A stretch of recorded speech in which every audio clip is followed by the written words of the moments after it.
मैं कह रहा था कि एक नेटवर्क और होता है, उसमें भी जो है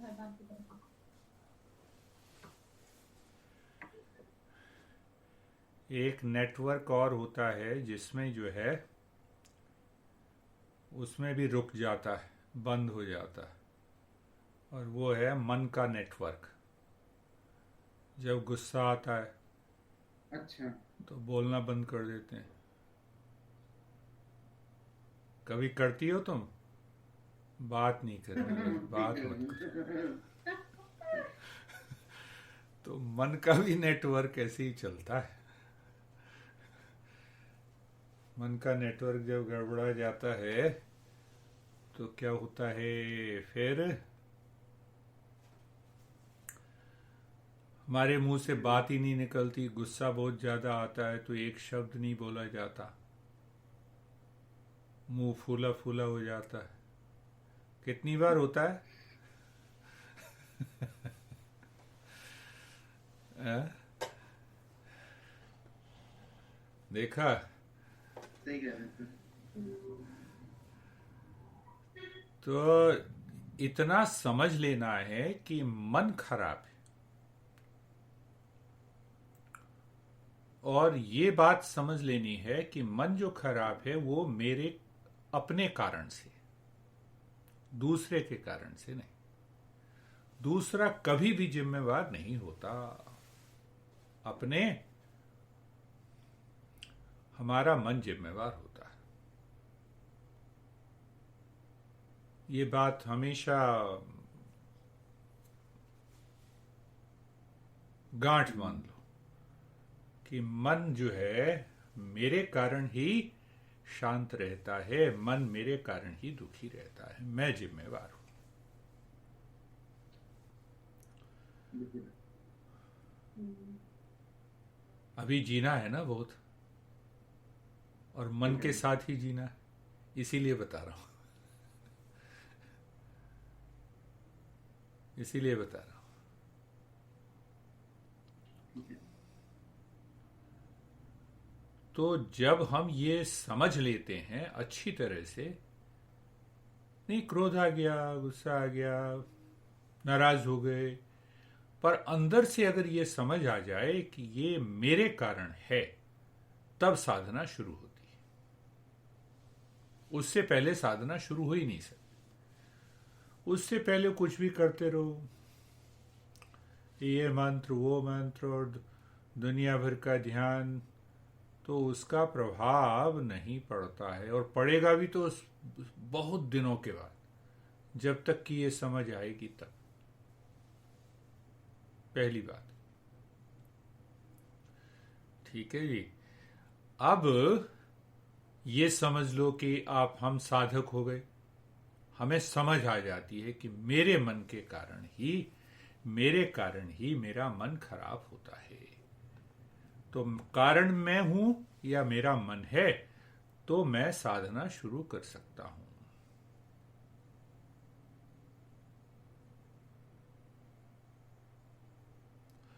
तो करीब करीब 4-5 तरीके की साधना है। पहली साधना ये है कि जैसे कि देखो, कर्म की साधना। तो जब भी मन खराब हो तो कोई काम हम करने लग जाएं, या फिर लंबा धीमा गहरा सांस लेना हम्म। शुरू कर दें, सांस के साथ मंत्र का उच्चारण कर दें, या जोर जोर से सांस लें जब तक कि हमारे मस्तिष्क में वो विचार बिल्कुल नहीं हट जाते। या जैसे कि मैंने कराया था ना एक बार मंत्र का, कि मन में ही जल्दी जल्दी उच्चारण करें, मन में दूसरे विचार को जगह ना दें। तो जैसे देखो, एक रूठ गए, नाराज हो गए, गुस्सा भी आ गया। कट रही है। है? आवाज कट रही है? हम्म। आवाज आवाज। ब्रेक हो रही है सर, नेटवर्क इतना अच्छा नहीं आ रहा है। हाँ, नेटवर्क अच्छा नहीं आ रहा। तो बीच फिर बीच में आवाज साइलेंट हो जाती है। हाँ हाँ हाँ हाँ हाँ। तो देखो 2-4 मिनट, नहीं तो फिर हम कल मिलते हैं। कल कल नहीं मिल सकते। अभी तो नेटवर्क से ठीक आ रहा है सर। ठीक आ रहा है? ठीक है। देखो यही है, माइंड का भी नेटवर्क और ये भी इंटरनेट, यही हाल है।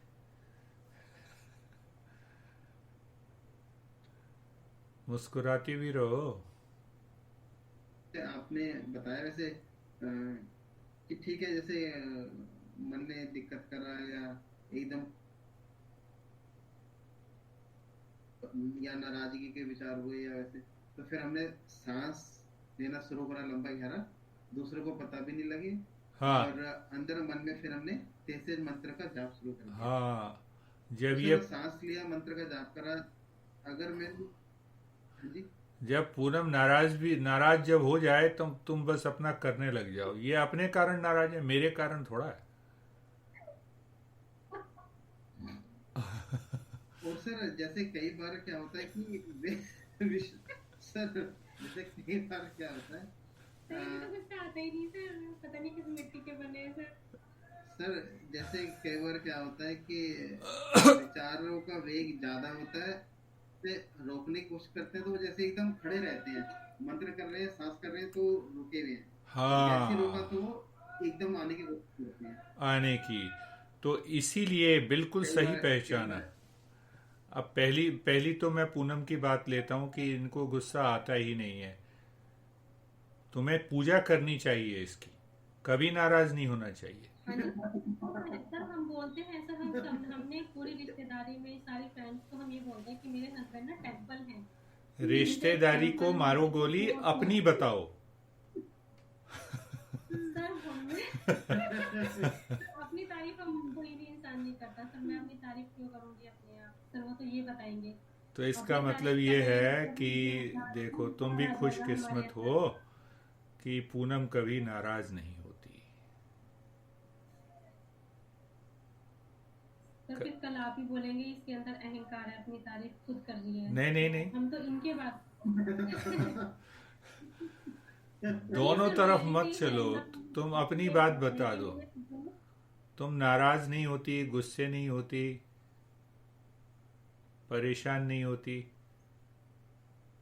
सर वो तो सर थोड़ा बहुत तो सबके साथ चलता है लाइफ थोड़ा बहुत में, तो बिल्कुल चलता वो तो है। पत्थर है, पत्थर इंसान है, इंसान तो सर थोड़ा बहुत तो होता ही है सर। थोड़ा भी नहीं हो तो आपको भी बुद्ध हो आता गए। हो, फिर तो बुद्धि बन जाएंगे सर, अगर हाँ बिल्कुल तो गुस्सा नहीं आएगा तो। बुद्ध बनने की तरफ चलो ना।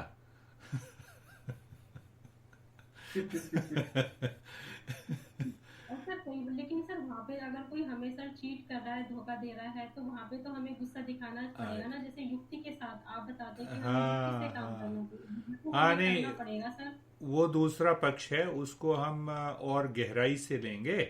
आज हम ये कर रहे हैं कि अपने को नहीं जलाना है हमें, क्रोध हाँ में हमें खुद में नहीं जलाना है, बस मुझे अब ये समझ हाँ में आ गया हाँ, है कि मुझे खुद में नहीं जलना है खुद में और नहीं जलना परेशान है। नहीं होना है। बस खुद नहीं जलना और दूसरे को भी नहीं जलाना। दूसरों को भी नहीं जलाना है। ये जी बिल्कुल, हाँ ये चीज अब हाँ। हमने समझ ली है सर। सर इसी सर इसी में ना एक एक क्वेश्चन आ रहा है, हाँ क्योंकि अभी बात चल रही है तो उसका समाधान पे भी।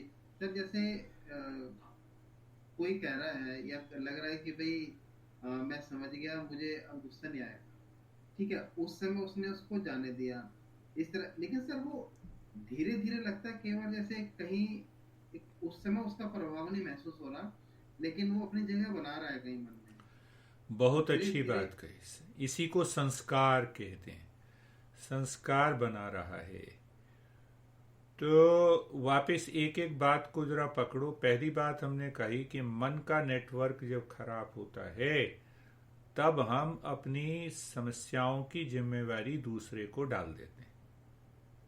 और मन का नेटवर्क अगर ठीक है तो अगर मैं दुखी भी होता हूँ, परेशान भी होता हूँ, तो मेरा मन एकदम कहता है कि तू ही जिम्मेवार है।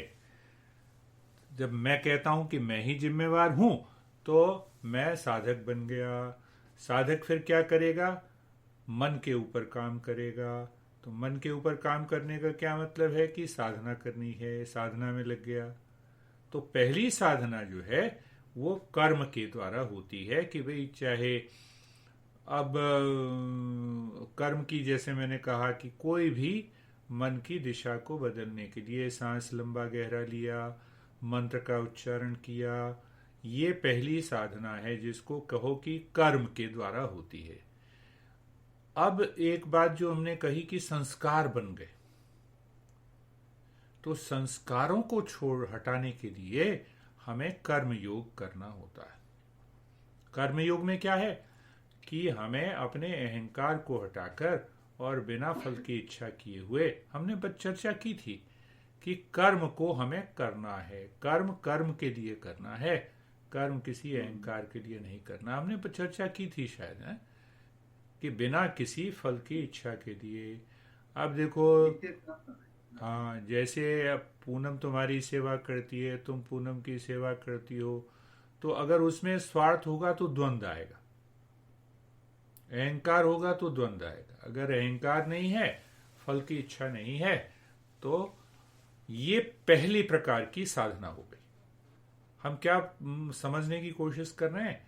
हम ये समझने की कोशिश कर रहे हैं कि मन का नेटवर्क खराब है और उसके बाद भी हम साधक हैं। हम ये जान रहे हैं कि हम जिम्मेवार हैं।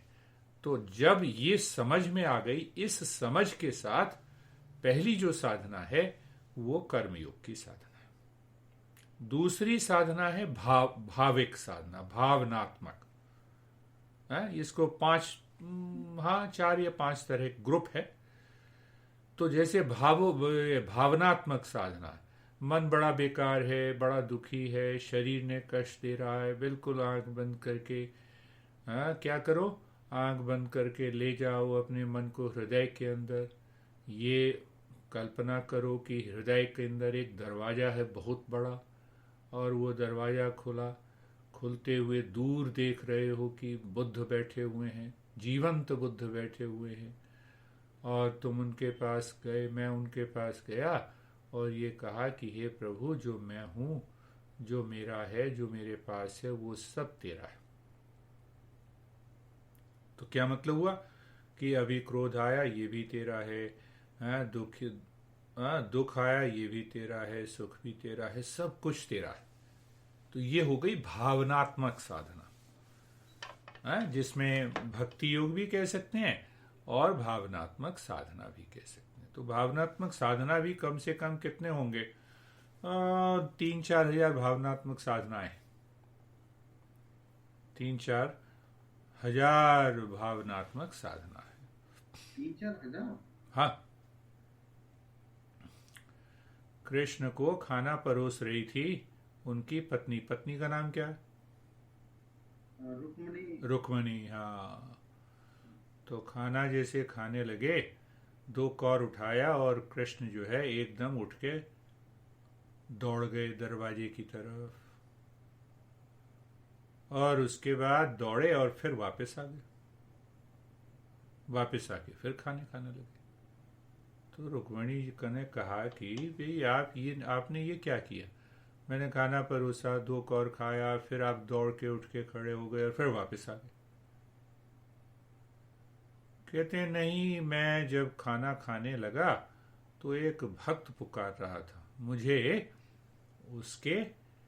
उसकी रक्षा के लिए जाना था, तो फिर गए क्यों नहीं? कहते नहीं, उसको लोग मार रहे थे, जब तक उसने पत्थर नहीं उठाया था तो मुझे ये लगा कि मुझे उसकी सहायता करनी चाहिए। उसके बाद उसने भी पत्थर उठा लिया। तो मैंने कहा जब उसने आसरा ही दूसरा पकड़ लिया तो मेरे जाने की क्या जरूरत है? समझे? तो भावनात्मक साधना में क्या करते हैं कि पूरा का पूरा हम अपने मन, भाव, समस्याएं, सब कुछ ईश्वर को दे देते हैं। इस भाव से भक्ति भी हो जाती है और भावनात्मक साधना भी हो जाती है। बहुत सारे प्रयोग हैं, बहुत सारे। तो दो तरह की साधनाएं हो गई। और तीसरी साधना है वैचारिक, विचार की साधना। विचार की, क्रोध आया, क्यों आया, कैसे आया? हाँ, अच्छा, उन्होंने गलत किया तो मुझे क्यों क्रोध आया? गलत करने वाले को आना चाहिए था। तो विचार की साधना, एक तो ये हो गया विचार की साधना। दूसरा हमने क्या विचार किया कि जीवन में ध्यानस्थ हो जाने से हमारे मन की सारी बुराइयां दूर हो सकती हैं। मन के अंदर जो भी कुछ मन का जो नेटवर्क खराब होता है, वो विचार करने से, विचार अगर हम करते हैं, अब कैसा विचार करें, तो उस विचार को ही आरती, भजन, पूजा के भाव से समझाया गया है। अब जैसे देखो कि गुरुर ब्रह्मा गुरुर विष्णु गुरुर्देवो महेश्वर गुरु साक्षात परम ब्रह्म तस्मै श्री गुरुवे नमः। मैं उस गुरु को नमस्कार करता हूँ जो ब्रह्म स्वरूप हैं, जो ब्रह्मा भी हैं, यानी मेरे मन के अंदर जो भी रचना होती है उसी का नाम ब्रह्मा है।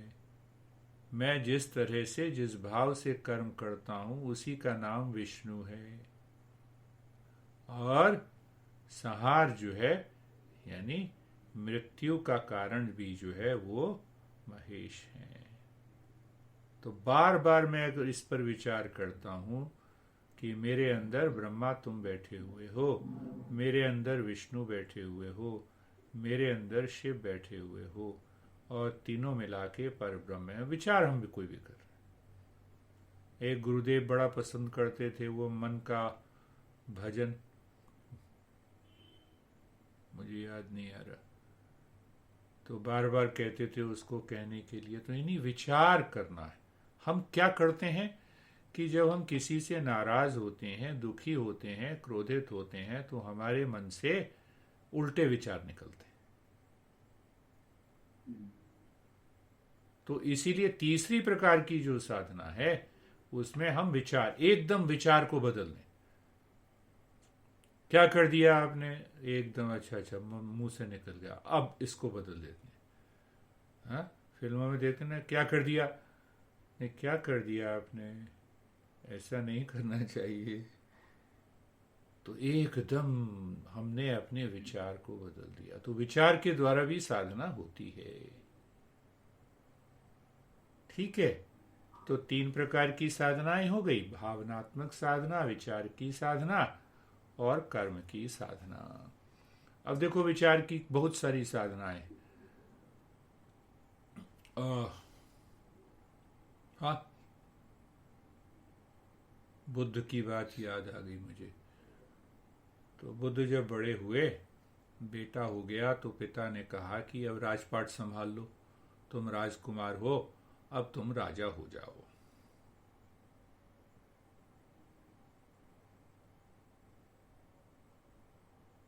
तो बुद्ध ने कहा बिल्कुल ठीक, यदि 4 शर्तें मेरी पूरी कर लें पिताजी तो मैं तुरंत राजा हो जाऊं। जातक कथाओं में है, सबसे पुरानी पुस्तकें।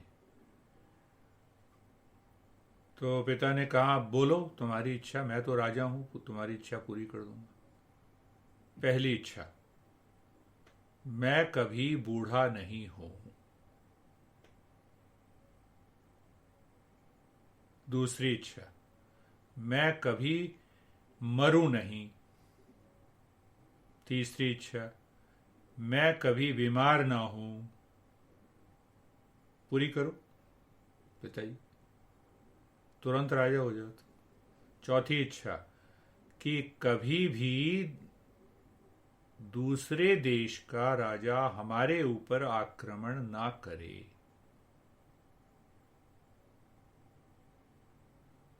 तो मैं राजा बनने के लिए तैयार हूं।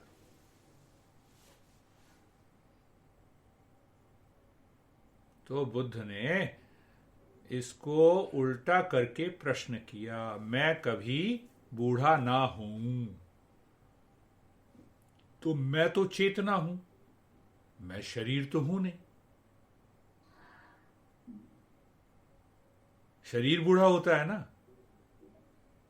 शरीर मरता है, शरीर बीमार होता है, और ये तीनों में शरीर है पहले, चारों में शरीर है, मैं शरीर हूं नहीं। शरीर को तुम्हें पता है क्या कहते हैं हमारे शास्त्रों में? उसको कहते हैं देह, है ना? और देह का कभी अर्थ जाना है? देह, देह मतलब उद्देश्य। देह, देह का मतलब कूड़ा करकट।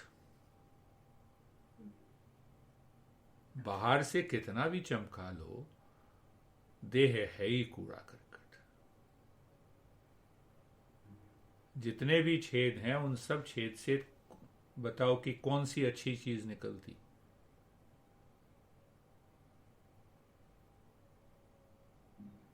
तो बुद्ध ने बड़ी पते की बात की। अब क्या है कि हमें क्रोध आता है, आवेग आता है, मन की नेटवर्क की प्रॉब्लम होती है, तो वो इन्हीं चारों समस्याओं से होती। कि मैं बूढ़ा हो रहा हूं, मैं मरूंगा, मैं बीमार होता रहता हूं, और दूसरे लोग मेरे ऊपर आरोप लगाते हैं। तो ये भी विचार की प्रक्रिया है, विचार की साधना। और दूसरी साधना उसी तरह से देखो। हाँ, मैं दुर्गा का साधना बहुत बहुत ज्यादा करता था। या देवी सर्वभूतेषु शांति रूपेण संस्थिता।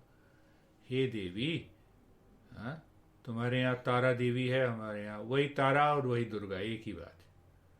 तो हे देवी, तुम मेरे अंदर शांति के रूप में स्थित हो, इसीलिए तुम्हें नमस्कार है, नमस्कार है, नमस्कार है। अगर क्रोध आ रहा है, लड़ाई हो रही है, और इस समय अगर हमने अपने मन में कर लिया, या देवी सर्वभूतेषु मातृरूपेण संस्थिता, तो ये विचार की साधना है, इससे भी प्रभाव पड़ता है। तो 3 प्रकार की साधना हो गई। तो हर एक ग्रुप में हजारों साधनाएं।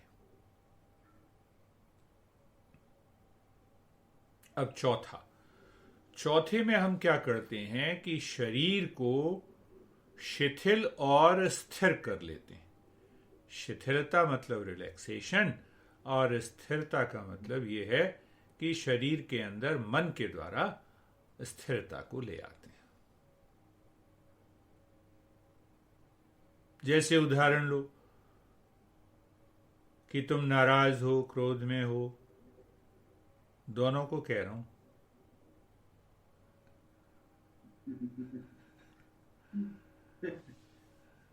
तो क्या करो कि लेट जाओ या बैठ जाओ, और शरीर को ये बस शरीर को देखते रहो कि शरीर हिलने ना पाए 3-4 मिनट। शरीर नहीं हिलने पाए, जब शरीर का हिलना डुलना 3-4 मिनट बंद हो जाए, तो आंख खोल के आंख बंद करके अपने अंदर देखो। तो जैसे ही शरीर की स्थिरता शिथिलता आएगी और हम अपने मन को अंदर की ओर ले जाएंगे, उसी समय शांति आ जाएगी।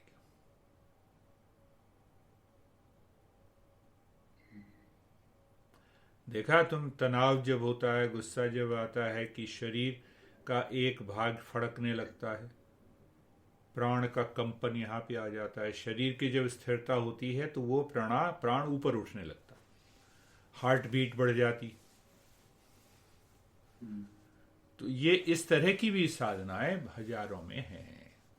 4 प्रकार की साधनाएं हुई, और 5वीं प्रकार की साधना हुई जिसको हम कहते हैं चिंतन, श्रवण, मनन, निधिध्यासन। गुरुदेव बार बार जिसको कहते थे विचार करो। तो विचार का क्या मतलब कि क्रोध मेरे को आया इसीलिए कि तुमने गलत किया। भाई गलत तो तुमने किया, तो दुखी तुम्हें होना चाहिए, तो मैं क्यों दुखी हूं? सोचो, सोच। दुखी बॉस चिल्ला रहा है तो अंदर से आनंद मनाओ, शांत बने रहो, उस क्रोध को अपने अंदर उतरने मत दो। ठीक है सर, अच्छा है सर, बढ़िया है सर, बात नहीं मानूंगा सर, खुद मस्त रहो। युक्ति, पूनम बता रही थी ना अभी युक्ति, तो ये चिंतन की साधना है। तो ये तो एक उदाहरण दिया मैंने आम जीवन में, पर दूसरा ही क्या है कि अब हम मानते नहीं हैं। हमने क्या मान रखा है कि मैं शरीर हूं, मान रखा है ना, इसीलिए बेड़ा गर्क, इसीलिए दुखी होते हैं।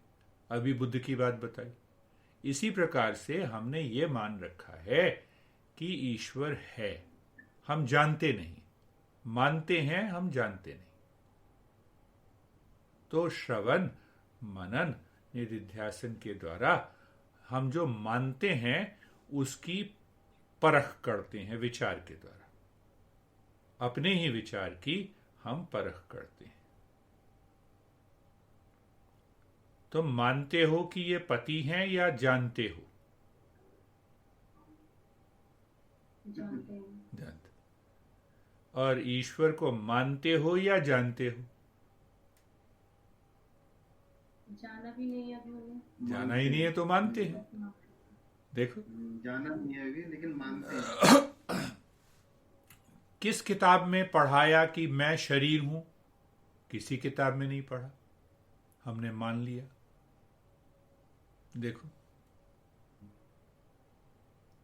तो ये जो चौथी प्रकार की साधना है उसमें हम श्रवण मनन निधिध्यासन करते हैं। श्रवण किसका करते हैं?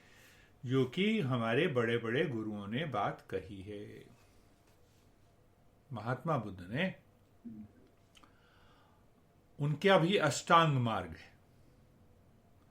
अष्टांग मार्ग में सबसे पहली जो साधना है वो यही है, श्रवण और मनन करना, जिसको कहते हैं सम्यक दर्शन। पहली साधना सम्यक दर्शन, सम्यक ज्ञान। सम्यक ज्ञान का मतलब कि वह ज्ञान जो सही है। तो क्या मैंने माना, मानने से ज्ञान हुआ या जानने से ज्ञान होता है?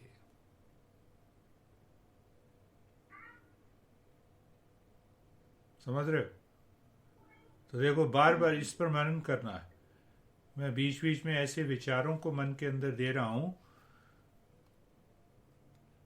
एक साधु जी से मिला था मैं, बहुत पुरानी बात है।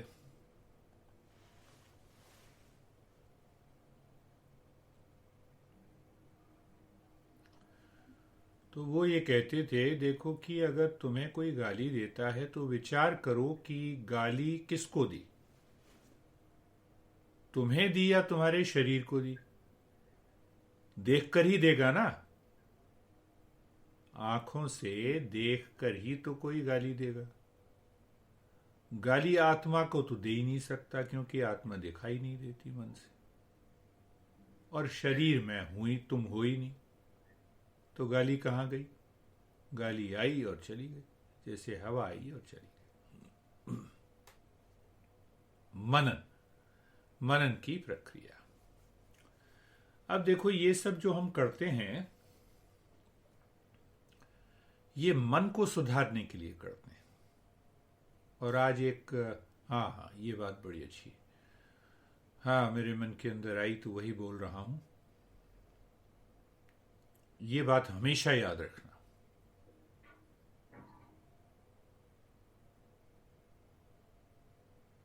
पूनम, जब ये ऑफिस जाते थे, हाँ, ये कहते हैं ना, पति भी नहीं कह सकते, ये जैसे कोई दूसरा ही हो गया।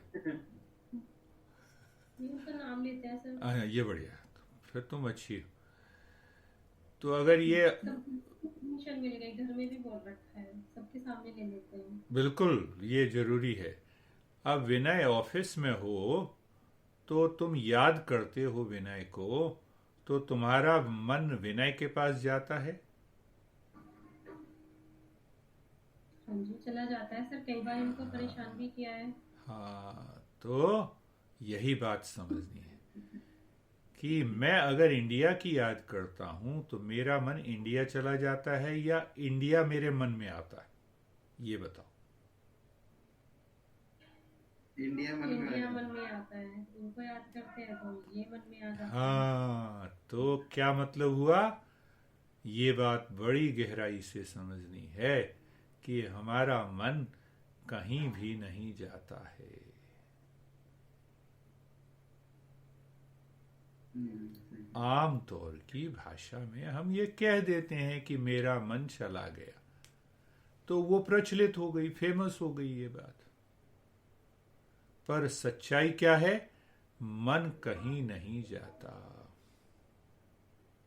तो फिर क्या होता है कि जैसे अभी कहा पूनम ने कि मैं विनय को याद करती हूँ और तंग भी कई बार किया। तो होता क्या है कि जिस विषय को हमारा मन कल्पना करता है वही मेरे मन में आ जाता है। दो बातें। पहली बात कि मन हमारा कहीं नहीं जाता, बल्कि जब मेरे मन ने भारत के विषय में याद करना शुरू किया तो विचारों के रूप में वो इंडिया मेरे मन में आ गया। समझ रहे हो? जी सर। मन कहीं नहीं जाता।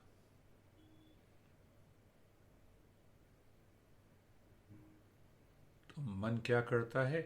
मन कल्पना करता है। उस कल्पना में विचार आते हैं, उस कल्पना में विचारों के द्वारा भाव आते हैं। तो कल्पना, भाव, विचार के द्वारा हमारा मन खराब होता है। सोचो, जितना इसके ऊपर हम विचार करेंगे तो हम ये कहेंगे कि भाई मैंने अपने मन में उस व्यक्ति, उस स्थान की कल्पना की, तब विचार आया। अगर मैं ये कल्पना ना करूं तो विचार नहीं आएगा, तो दुखी नहीं होऊंगा।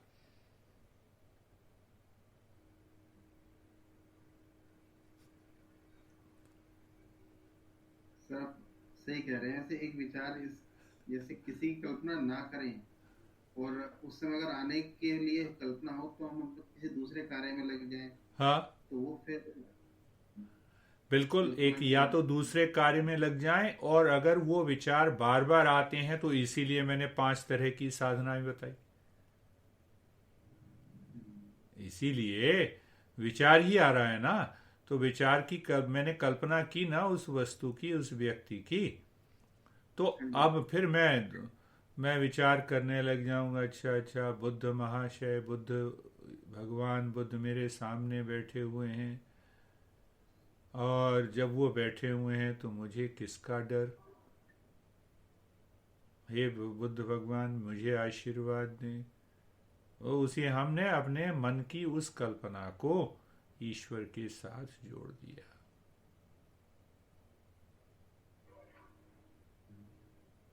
तो याद करो कि हम कहाँ से शुरू हुए थे कि मन का जंजाल है। जंजाल न मतलब नेटवर्क। हम्म, अगर हमारी इसकी भनक लग गई कि ये सारा मन का जंजाल है और हम सजग हुए तो साधक हो गए। तो साधक इन 5 तरह की साधनाओं का प्रयोग करता है। तो फिर वापस कहाँ आए? फिर आए कि मन का स्वभाव कैसा है। तो मन कहीं नहीं जाता, मन अपनी जगह ही बना रहता है। अपनी जगह बैठकर वो कल्पना करता है, उससे विचार आते हैं, उससे भाव आते हैं। क्लियर? कुछ पल्ले पड़ रही है बात? जी। जब तक तुम्हारे मन में पति की कल्पना नहीं होगी तब तक विनय हो ही नहीं सकता। पहले कल्पना, विचार, कल्पना से विचार, विचार से भाव, भाव से जिसको कहते हैं हम फीलिंग, तो वो फीलिंग इस व्यक्ति को पति कहती है, इस व्यक्ति को पत्नी कहती है।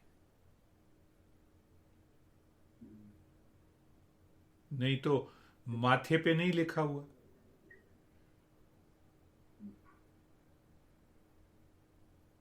ये हम थोड़ी सी धीरे धीरे गहराई में जा रहे हैं।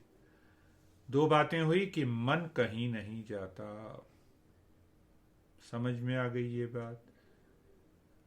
अब बात दूसरी, मन दर्पण की तरह काम करता है या मन कैमरे की या फोन की तरफ काम करता?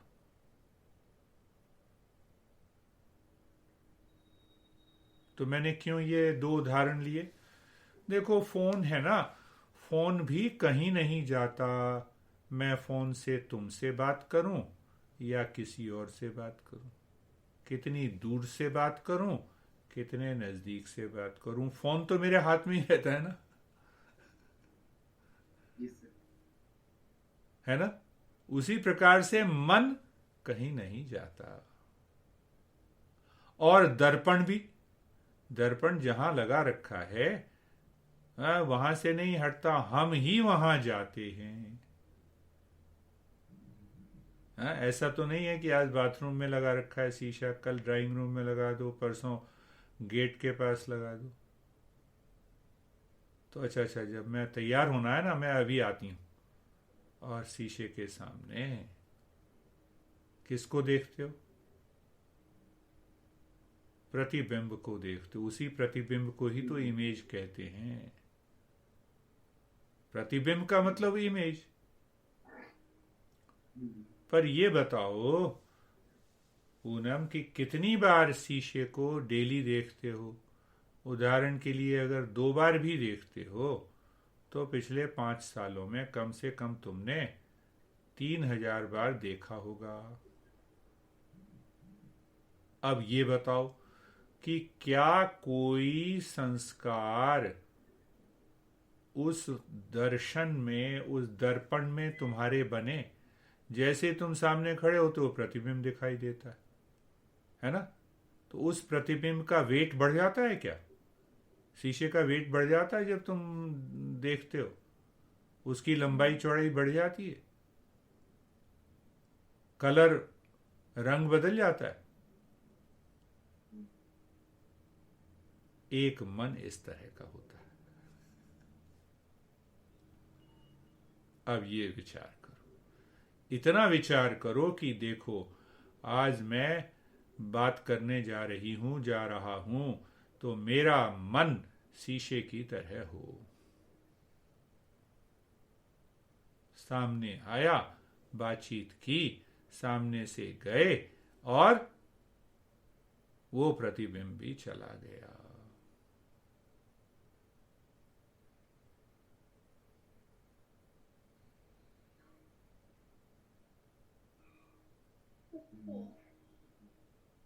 बोर हो रहे हो? नहीं सर, ये तो गहरी, मतलब मन की गहराई से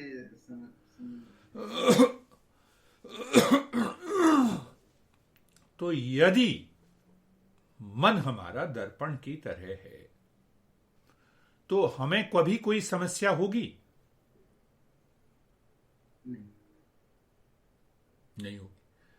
अब लो फोन, मन फोन की तरह है जिससे हम बातचीत भी कर सकते हैं, फोटो भी निकाल सकते हैं, वीडियो भी निकाल सकते हैं, व्हाट्सएप भी कर सकते हैं, मैसेजेस भी कर सकते हैं।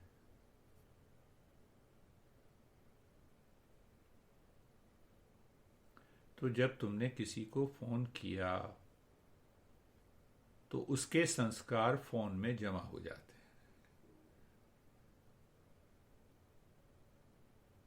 तुमने पिक्चर ली तो एक और संस्कार जमा हो गया, तुमने वीडियो ली, एक और संस्कार जमा हो गया, व्हाट्सएप पे मैसेज भेजा तो एक और संस्कार जमा हो गया।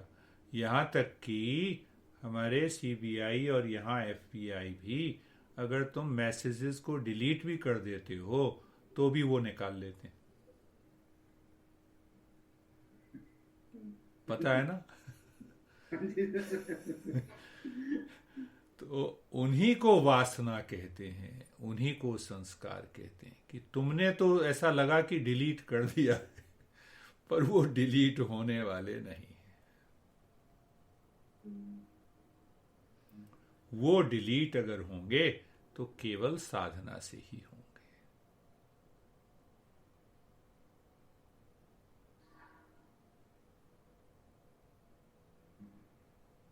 तो अच्छे संस्कार भी बनते हैं, बुरे संस्कार भी बनते हैं। तो इसीलिए हमारे योग साधना में और हर एक धर्म में कहा है, दया का भाव हो, अहिंसा का भाव हो, शांति का भाव हो, प्रेम का भाव हो। तो संस्कार ही बने ना, बने संस्कार, फिर शांति के ही संस्कार बने।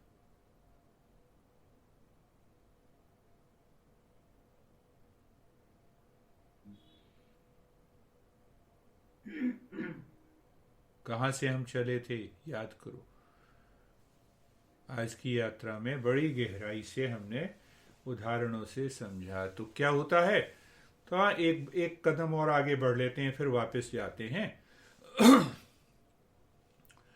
तो क्रोध के, दुख के, द्वंद्व के, घृणा के संस्कार अगर हम बनाते हैं अपने मन में, ये संस्कार हमें इस जन्म में और अगले जन्म में भी पाप देते हैं। पाप।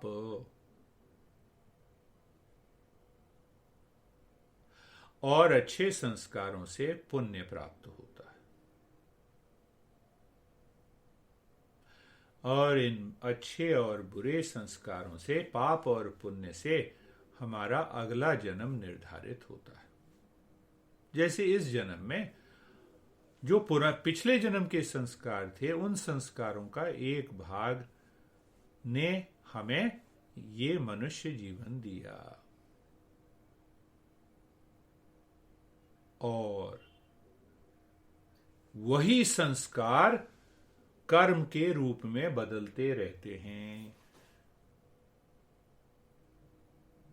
अब ये देखो, पाप और पुण्य, जब हम ये हमारा मन ये कहता है, या हम ये अनुभव करते हैं कि चारों तरफ का वातावरण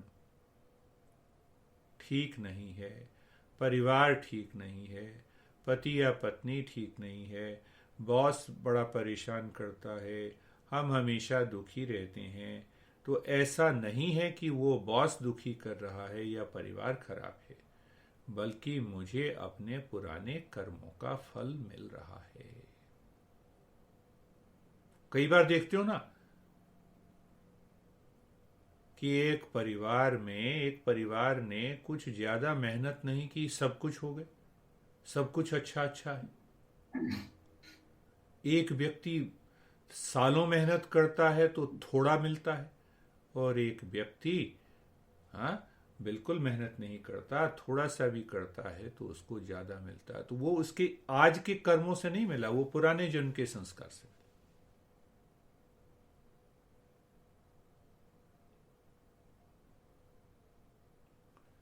तो अब जोड़ो। हाँ, मतलब काफी मतलब क्या, कुछ लोगों का माइंड बड़ा शार्प होता है शुरू से ही, बचपन शुरू से। तो वो पुराने जन्म के संस्कार से। एक तो साधना से हम तेज कर सकते हैं। मैं तो अभी भी बुद्धू हूं, पहले भी महाबुद्धू था। साधना करते करते अकल धीरे धीरे आती गई। सही कह रहा हूं पूनम, तुमसे तो गया गुजरा था, तुम तो हो ही नहीं, तुम तो बड़ी बुद्धिमान।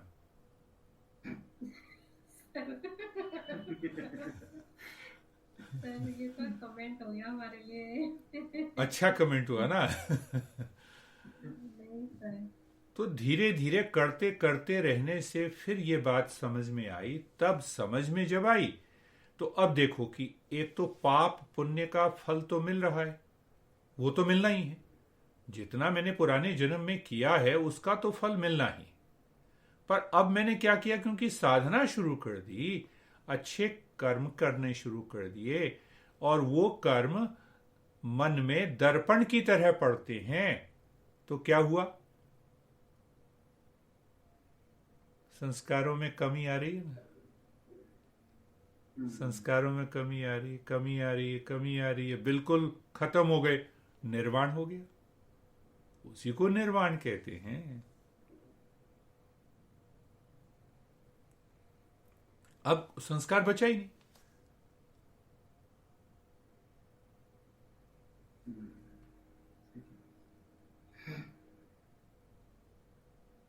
तो इसीलिए मैंने उदाहरण लिया था, दर्पण की तरह हमारा मन है या फिर कैमरे की तरह।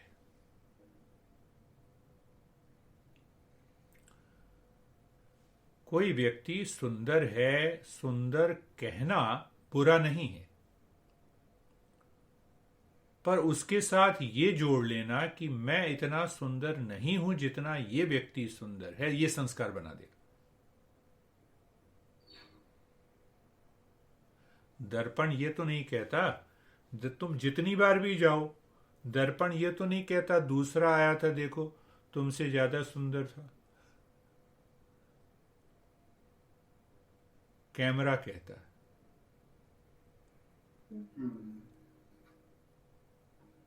सोचो, धीरे धीरे आगे बढ़ रहे हो, तो इसलिए मैंने कहा कि जो हमारे दिग्गज महापुरुषों ने बातें कही हैं तो उसको किस ढंग से समझा के कहा जाए। सोचो, विचार करो। तो जैसे ही विचार करने लगते हो तो साधना में लग गए। अब वो पांचों साधनाओं की बात लो। पहले हमने कहा कि कर्म की साधना है, दूसरी साधना भाव की साधना है, तीसरी विचार की साधना है जी, चौथी हमें शरीर की स्थिरता की साधना है, और पांचवी साधना मनन की साधना। अब तुम किचन में हो, खाना बना रहे हो, मन तो खाली है, विचार की साधना करने लग जाओ। विचार नहीं तो अच्छा भाव की साधना। आज मैं महात्मा भगवान बुद्ध के लिए रोटी बना रही हूं, ये मेरे पिता के रूप में, पिता के अंदर बैठे हुए बुद्ध भगवान को समर्पित है। इतना कहना शुरू कर दो तुम, एक सप्ताह संस्कार खाली हो जाए। महात्मा बुद्ध ने मुझे कहा है कि बॉस के लिए ये काम करना है। बॉस के अंदर भी बुद्ध है। विचार, खाली विचार। तो पुराने जो संस्कार हैं, जो कल्पना और विचार के रूप में आते हैं, उन विचारों को हम हटा रहे हैं, उन विचारों को हटा रहे हैं, उन संस्कारों को हटा रहे हैं। कोई भी विचार जो कि शुभ है। अब देखो एक और है विचार, बिजली का बिल देते हो? हाँ, देते ही। पानी का भी बिल देते हो, हाउस टैक्स भी देते हो, रोड टैक्स भी देते हैं। हाँ, कार है, गाड़ी है तो रोड टैक्स भी देना है ना। सरकार नहीं छोड़ती। अब देखो विचार की प्रक्रिया क्या होनी चाहिए। क्या पृथ्वी हमसे टैक्स लेती है? जो हम सांस लेते हैं, क्या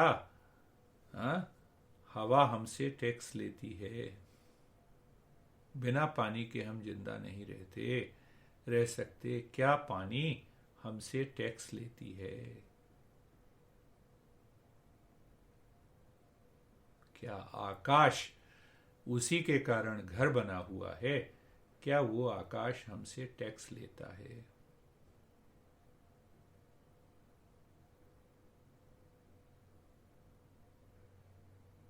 लेता है? बिल्कुल नहीं। और एक छोटा सा घर बना लिया, उसमें सरकार कहती है लाओ टैक्स। छोटे से पाइप में पानी दे दिया, कहते हैं लाओ पानी का। सूरज जो रोशनी देता है इतना ज्यादा, और बिजली के 4 बल्ब क्या चला लिए, 500 रुपये महीने दे दो।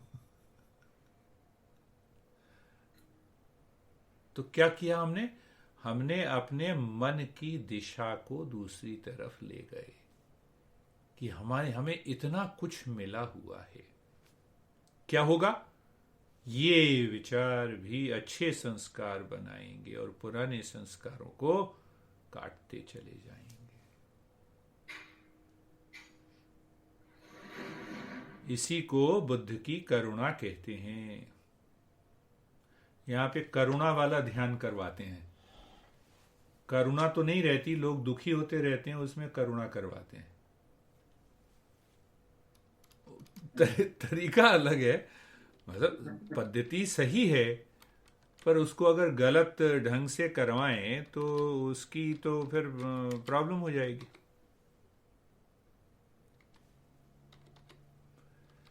तो ये देखो कि ये भाव सब अगर हमें नहीं लेना देना किसी से कि दूसरा कितना गलत है। वहां पर पूनम ने जो कहा, वहां पर हमें युक्ति का इस्तेमाल करना है।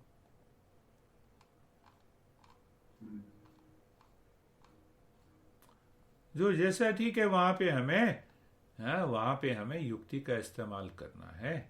बाकी अपनी साधना में लगे रहना। विचार की साधना, जब टॉयलेट में बैठे हो तो भी विचार कर सकते हो, किचन में बना रहे हो खाना तब भी विचार कर सकते हो, खाना खाते समय विचार कर सकते हैं, चलते समय विचार कर सकते हैं। तो ये देखना है कि मन जब जब खाली होता है, जब जब खाली होगा, वो पुराने संस्कार उभर के आएंगे, और वो संस्कार उभर के ना आए और हम अपना साधना में लगे रहें।